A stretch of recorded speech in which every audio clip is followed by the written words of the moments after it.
Welcome to the Addiction Solution Podcast. I'm Michelle Dunbar. Enjoy listening and watching as addiction experts Mark Sheeran and I cover controversial as well as helpful topics on addiction, how to move past it, and other related subjects.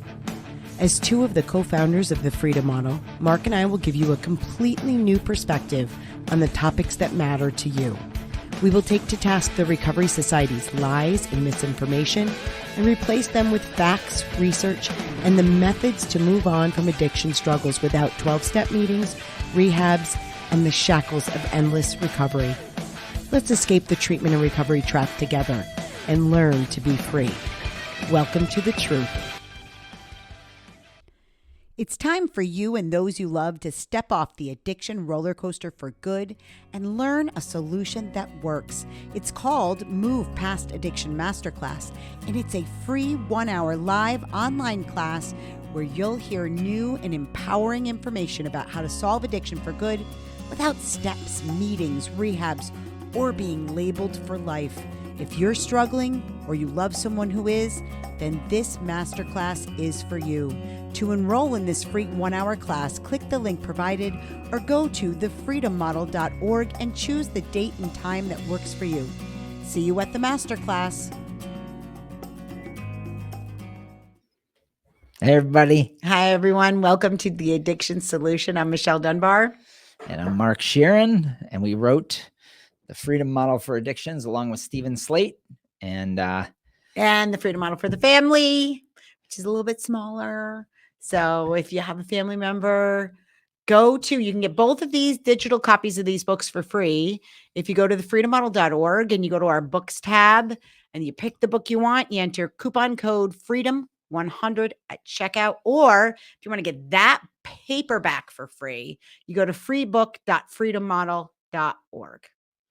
And we just want to talk quickly about, if you don't know about it, we offer a free masterclass. It's 1 hour a week, usually on a Thursday, but now that hunting season is upon us, I will be gone a lot. Well, and we have the Complete Addiction Solution workshops now late in the week. So for those weeks, we've moved it to either Tuesday or Wednesday. So I think this is going to come out the 25th, Wednesday, the 25th will be our next one after this podcast comes out. So the master classes are each week and they're free. And they're 1 hour. Yeah. And so the thing you need to know though, is if you register for them and then you don't make the live event, you can watch it at your leisure because it's recorded. Absolutely. So once you're registered, so go to thefreedommodel.org or hit this QR code here. That'll give you the info. Yep. And if you're on a PC, but if you're on your phone, just go to thefreedommodel.org. When the pop-up comes up, click on it, put in your information, you're registered, then you can be at the live event or the recorded event. Yep. Best 1 hour you're ever going to spend. It's awesome. And yeah, you can ask us questions at the end too, which is awesome. Yeah. Yeah. We're here for you. Yeah. So what we're going to talk about today is, there's we get in discussions with different people online we have a private Facebook group called the Freedom Model Group. And some great discussions, really good questions. And it's all for people that are reading the Freedom Model, learning the Freedom Model in different ways. There are a bunch of people that have been part of that group now for the last few years who have read the book. They've done our programs. They understand it very well. They answer a lot of great questions that people might have. But sometimes these discussions really bring out just how overcomplicated the problem of addiction is made in our culture and our society. Right. The concept of addiction, right? So the premise, let's start with the premise of addiction. And that is that there's a loss of control and that you are compelled to behave in some way beyond your free will. So you're compelled by an outside agent, some force, I always call it the nebulous force of addiction. So that's what addiction means in our Western recovery-centered culture. And I'm going to take my watch off because it hits the table. Clunking the table. Yeah, it's just the way this one sits. So we're sorry about that. So so addiction as a compelled force, nebulous force, is a lie. So the first thing we have to say is that nobody is compelled to use, that there is no thing called addiction. There is no compulsion. There is no chemically hacked brain that makes you behave beyond what you want to have happen in your life and at that moment. Now, that's not to say that you behave in a certain way and there's not consequences. I'm not saying that it doesn't turn out Right. tragic sometimes. Sometimes people get caught up in that, oh no, I didn't want that. Well, I get that it sometimes turns into a shit show and it turns bad. I lived it. I understand that. But at the time that you're getting high, at the time you're choosing your quote unquote addictions, I use quotes because it's not real. There is no thing called addiction.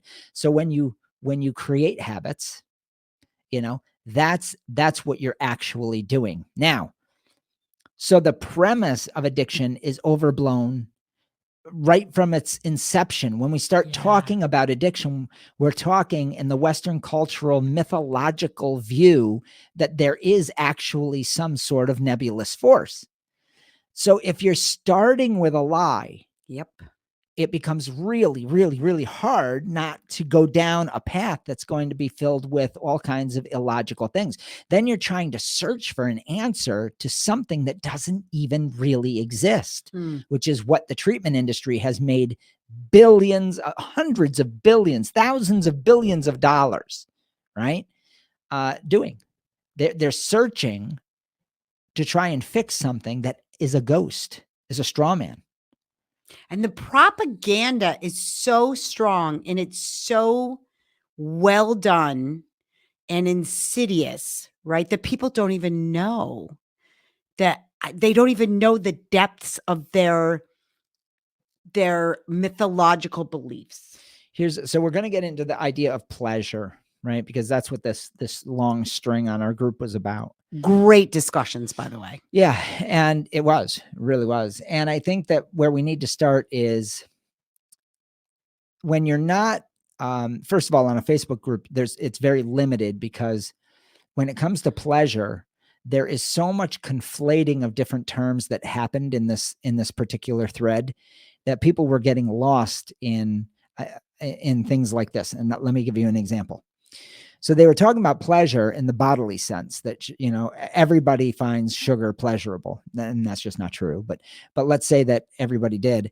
And so this person was arguing that there was some sort of biochemical drive that really likes sugar in the body, which makes you basically powerless over it in some way. Well, I'm not sure that he or she, because it was anonymous, meant that it was but that was the part of it that, like, I just have to say something. When in chapter 20 in our book, when we're talking about pleasure, we're talking about it with respect to addiction specifically.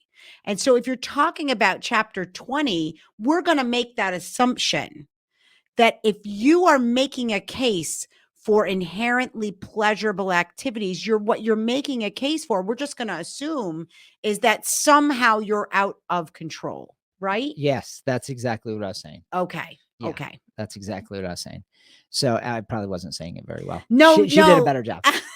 So I think that so this person goes, but here's the problem, and the first problem I saw.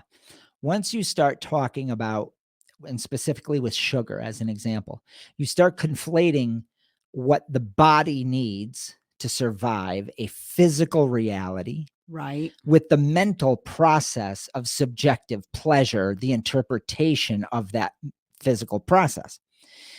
But this person wasn't, for whatever reason, able to differentiate between those two things. So the argument was difficult to have in such a small space. Yeah, that's what coaching is for, by the way. I'm just going to say that. Yeah, that's exactly correct. So you would have to go back and forth to try and figure out what the person was trying to say to begin with. And so let's go with the sugar argument, because I think it's an interesting one.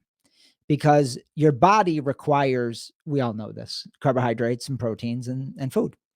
And if you've ever cut weight, right? Really cut weight. I was a boxer, so I'd cut weight and I'd watch my son do it in wrestling. It's torture. It's really quite remarkable what happens inside your psyche and how much you think you don't have control over the urges to eat. And then you hit a place when you're cutting weight where it normalizes like everything else and you don't care. Then you go to the next level of starvation, right? And when you're really cutting weight, which is totally unhealthy, by the way, it's starving yourself and dehydrating yourself. It's brutal. You do become very well acquainted with what your body needs. You become very aware that there is a biochemical thing that is actually real in the body. Now, I think it's really important that in our audience, when we're talking about sugar, we are not talking about heroin, because when we start to make parallels between a biochemical reality of food to stay alive, I don't know if I've ever had a bowl of heroin with my milk in the morning. Okay. You don't need heroin. Okay. So they're two completely different worlds. Great point. Wow. Okay. So they're two completely different worlds. Now let's go from sugar to sex to heroin. Now, these all get conflated, by the way, in the All addiction the time. world. In the addiction world, absolutely. Like they're exactly the same. Right. That we're all powerless over the wiles of the body, right? And the biochemical. The biological desires. Yeah. Yes. You've been or needs, so to speak. That's right. So what they do with heroin or booze or cocaine is they say, oh yeah, the drug in its infinite wisdom, right? They personify the drug, has now gone into your brain tissue and made it like a foodstuff. Okay. And it's changed your brain that you need it and crave it. Now, I'm not going to argue this person. I agree that when you starve yourself, you will desire sugars, carbohydrates, proteins, and water. And it is remarkable how much your body says, however it says it, to your psyche, to your mind. Yeah. You better fucking eat. Need this. You need this. Or you're going to die. Yes. Now, if we go to sex, it doesn't have that. Now, there is a biochemical reality about orgasm, about hormones. And some may argue that if you have a high testosterone level, you're driven to think about the opposite sex, the same sex, whatever your preference is. And I think that's true, because when you're a boy and you're a teenager, turned into a teenager, let me tell you, the only thing I thought about in 11th grade was getting laid. I mean, it literally was like, I am tortured with this. For some women, it's the same. Yeah. And I think that that's a common experience. Masturbation at that time goes off the charts. And I don't, so do I argue that there is a biochemical thing that has an effect on your thoughts? I don't argue that. And did I find it pleasurable? Sure. And I think most people do. So when it comes to the needs of the body to procreate and feed itself, I think there's a reality that we can all agree upon. But does that mean that every time I fantasized about that girl on the basketball court, that I went up and had sex with her? Did I go out of control? This is where things get very weird in the treatment arena with porn, for instance. We say we can't stop with the porn addiction, but you can when she's walking out in public. How come you're not at that point going, what's regulating you and stopping you? You may masturbate in the bedroom in hiding, but you're not going to go out and rape every girl that you see. Or when you're not going to sit and masturbate and open on the beach watching girls walk down their bikinis, right? Right. So we're going into this weird world where we're actually trying to convince people that that's a possibility. Now, are there mentally ill people that do that? Yep, I've seen it. Me too. Right? I've seen where the social norms have been broken down so much in that person that they don't care and they will publicly masturbate. But is that an addiction, or is that some other grouping of situations and circumstances coupled with, that's not the norm. So I don't think we can call that some sort of addiction. I would say that's a breakdown of the human psyche, complete breakdown. And I don't think anybody really knows what the fuck is going on there. And if somebody told me they knew that, I'd call them a liar. Okay. That would all be guesswork. Right. And it's rare. I mean, as a per capita situation, that's incredibly rare. So we're talking about all kinds of things, but when it's put in the framework of an addiction, it's the wrong place, because addiction doesn't exist. And we have to look at each situation and pick it apart very carefully before we need to define things. Now, the freedom model doesn't deal with sex quote unquote addiction. It doesn't deal with food. It doesn't deal with these things specifically because they all have a different scenario, as I've just described with the difference between heroin and sugar, the difference between heroin and sex. These are different circumstances. Right. But we do debunk the concept of addiction as a compelled behavior, which is important. Yes, in all of those situations, sugar, sex, and heroin, alcohol, the idea that you are taken over, you can fast to death. You can, and people have and do. Thousands of people have and have done it for. So the pleasure they find in eating is superseded by the pleasure in maybe a political mission like Gandhi. I always use him as the example. He changed an entire nation by not eating, by denying himself that. So he found more pleasure. Now we don't like using the word pleasure because it wasn't probably pleasure, but more satisfaction, more of his positive drive. Right. Well, and it's the same thing to, this person talked about, people pain, right? Well, literally millions of people run marathons, which is incredibly painful. You ever watch a boxing match? Right? There is. I never presume to know what people find pleasurable and where people's drive to do certain behaviors come from, because everybody is autonomous. And so, but I think the pleasure argument with respect to addiction itself is a bit of a red herring, because I find lots of stuff pleasurable, and don't engage in those activities or eat those foods, or like I like a mild buzz once now and again, but I don't do it regularly. Right. So you can find out anything pleasurable and not feel like you're addicted to it. Yeah, the addiction concept is where things get murky. And it always comes back to loss of control, that the drug is in charge, the sugar's in charge, your hacked biochemistry is in charge. None of that is true. There is no hacked biochemistry forcing you to behave in any way. They can't define it. Well, and do it's funny? And then somebody asked later on, because I read further on in the discussion, even it kept going on today. They were talking about, why don't people get addicted to eating vegetables? Well, I know I eat vegetables every day. I guess you could, if you wanted to, call that an addiction. But nobody calls things that aren't taboo or perceived as being bad or morally wrong nobody ever calls those things addictions. That's right. Like a vegan. Yes, you used vegan. Yeah, I said, have you ever talked to a rabid vegan? I mean, holy shit. That is a religion unto itself. That is. That is. And they are radical and they are crazy.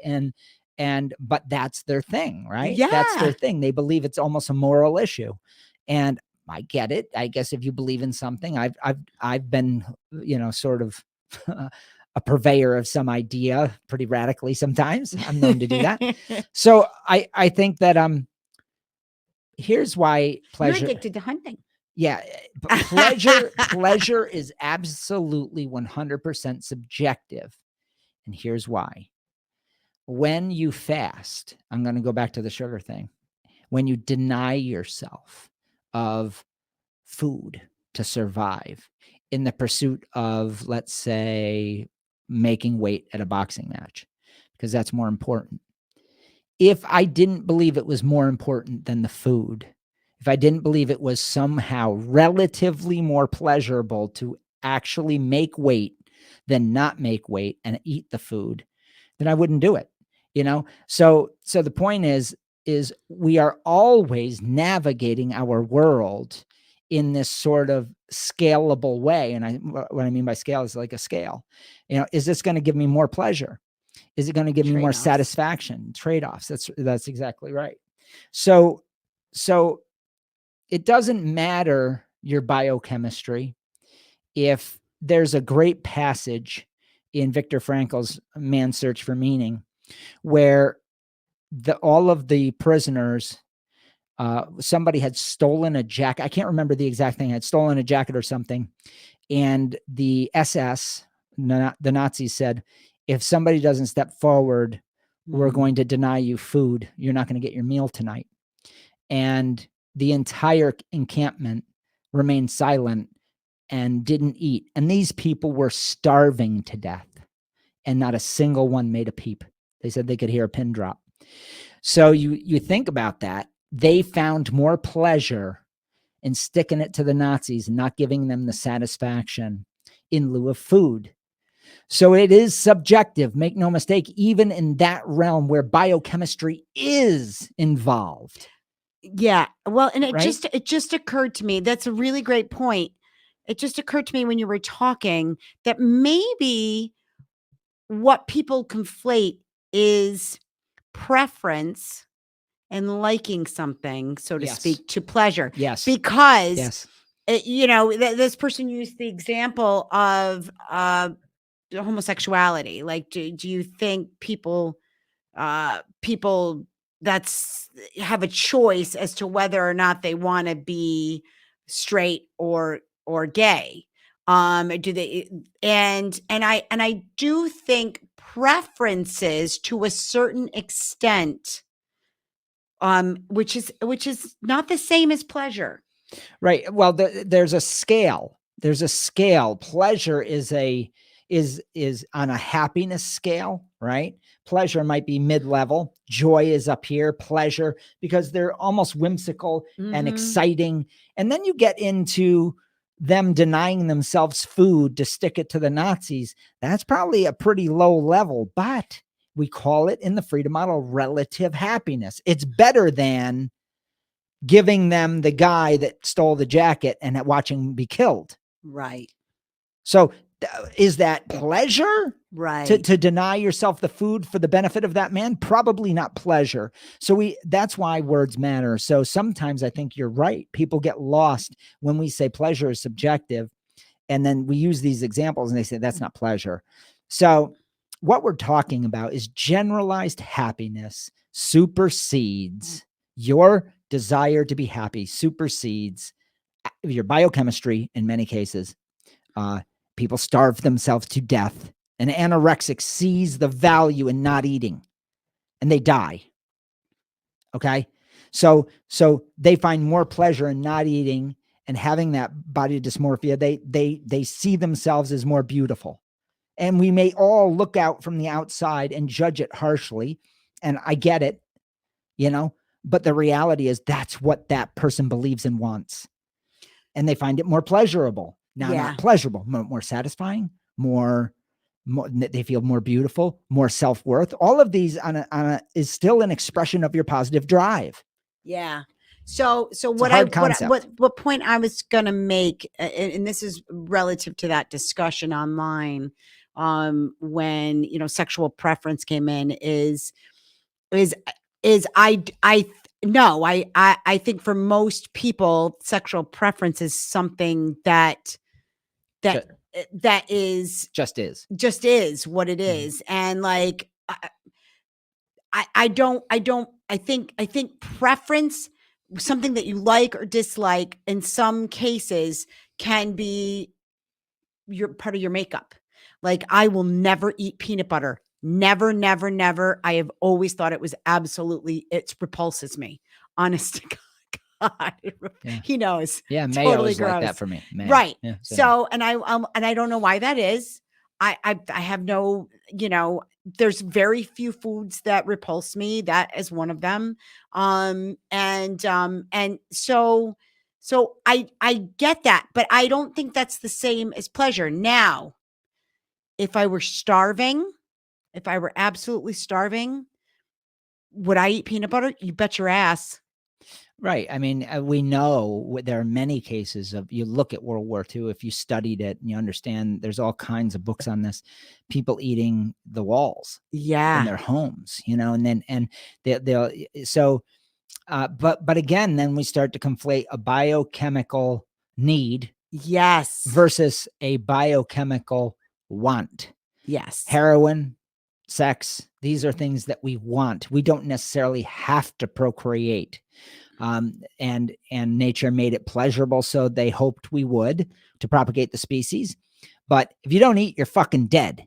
Okay, there's a difference. There's a difference. So we need to recognize what these differences are and not conflate the need of sugar and carbohydrates and these sorts of things that are biochemically driven to some level, and then heroin, which is not that way. Now, let's look at that though. Let's say that heroin gets to the point in your body, or alcohol, where the body almost sees it as a foodstuff, and in the same sort of with realm. alcohol that happens. Yes, alcohol is very similar with the simple 'Cause it's sugar sugar. properties, right? Mhm. Acetaldehyde.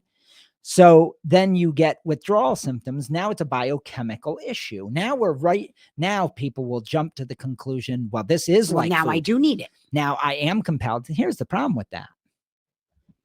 You can millions of people, maybe billions of people throughout history that have had I don't know if it's billions, maybe it's millions, whatever it is, throughout history of mankind that drank alcohol abusively for a good length of time in their life, got withdrawal. Mm-hmm. And so now we have a biochemical angle to this. And what the treatment proponents want to say is, yes, now see, you're compelled. No, you're not. Because people can go, I'm not going to drink today, and I'm going to go through detox. Yep. And I'm going to stop. Which we both did. Yeah. And we know that, you know that in the audience. And we all know people that were heroin users that did this. So anything that even has physical, biochemical withdrawal, right, symptoms, it's a simple stopping. Yeah. And that is the mind supersedes the body based on the pleasure, maybe not pleasure, but satisfaction we get at, I don't have to keep doing heroin anymore. I think I'll go through the 3-day window of having a flu. I'm going to get on the other side. I've decided to do that. The whole gist of this podcast is so you understand that regardless of what's happening in your body, your mind can supersede it. Well, and you know what's interesting, and this is right along those lines, is what addiction ends up being is a belief system that you've convinced yourself that you will die without this thing, right? It's so true. Right? You have convinced yourself, I need this. I need this today. And if I don't have it, well, my life, it's awful. My life is going to be awful without this thing, right? And it's a belief. Make no mistake, it's a belief.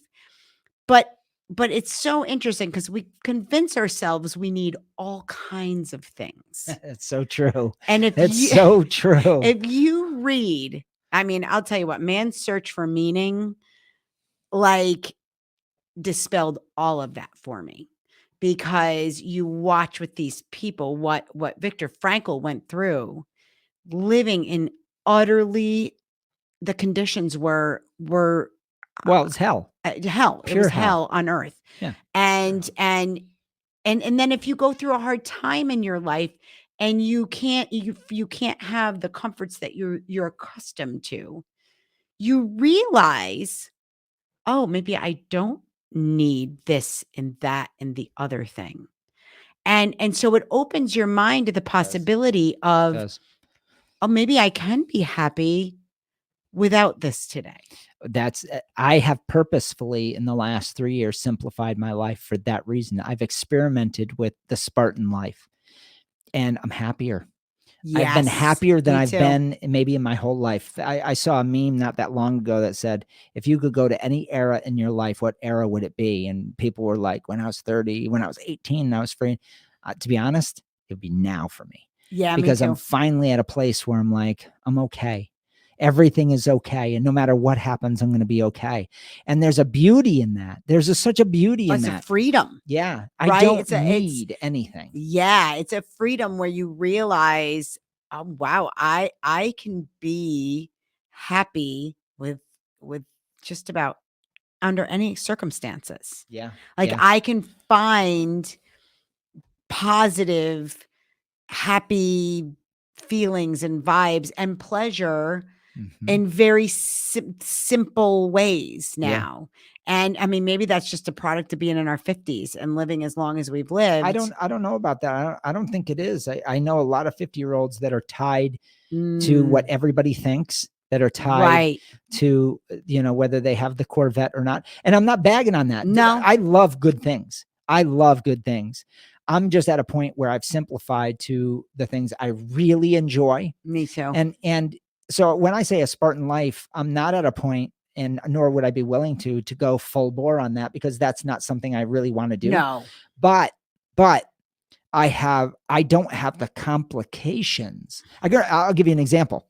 I'll give you an example. So I had a big house, 4 snowmobiles, tractors, motorcycles, all this stuff with my kids. And it was appropriate at that time in my life to have all those things for my children and for my wife. And that was the style of life. Well, once I sold my house, I sold the sleds, I'm selling my Harley, I'm selling. I said, what do I have? What? And I had time. I had time. I had time. Time with his grandson. Yeah, time with my grandson, time with my kids, time to slow down, look them in the eye. And so what I've done is I've really focused on stopping, looking at my wife. Who is this person?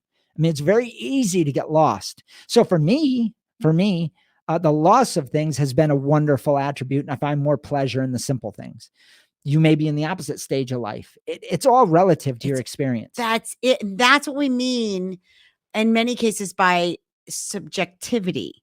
Yeah. You know, Yes. by just because you find a certain activity pleasurable today, and maybe the way that you're doing it, you find it pleasurable. So maybe you're doing it what you believe is too much, does not mean that you will find that same activity pleasurable in the same way that you're doing it a year from now. Yeah, be married for more than 10 years, and you'll find out that you go through ebbs and flows of love, hate, anger, wonderful, joy, everything. And your relationship will change. But if you Yeah. got the glue where you really love each other, you'll get through it. And if you value a marriage, like the Well, concept right. of marriage, I mean, Right. there's just the dry concept of marriage and dedication that sometimes that's all you got, dude. And That's if for you're damn somebody sure. that doesn't really value that, you'll get a divorce and you'll move on. You'll be happy you're doing that. And that's okay too.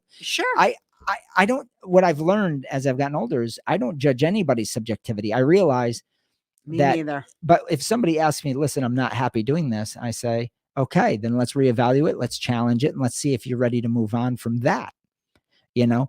And people usually are. And Yeah. it's awesome. Yeah. Yeah. I think we covered this really well. Yeah. So I just want to remind everyone though, okay, that this kind of discussion, these kinds of discussions and discussions like you see in our group, in our Facebook group, that's why we have coaching. Somebody asked us in the masterclass today, Yeah.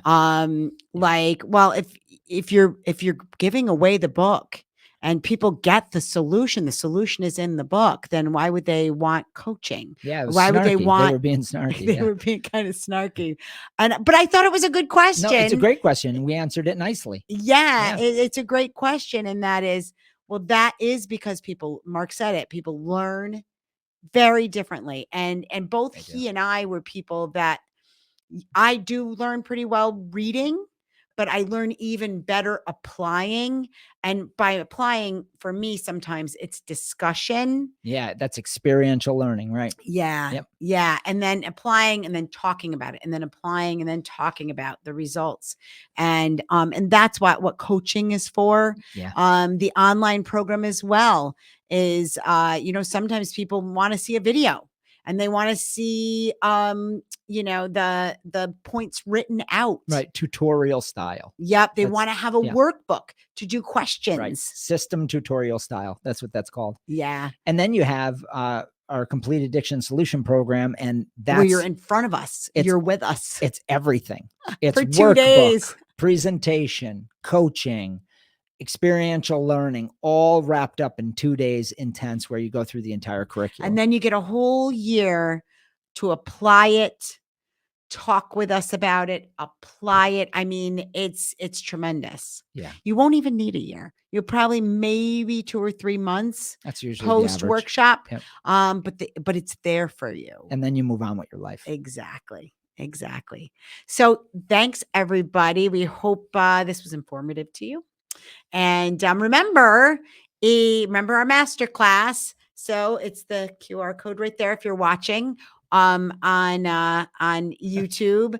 If not, and you're listening, you can go to thefreedommodel.org and sign up for our masterclass. So, all right, everybody. Thanks. Bye.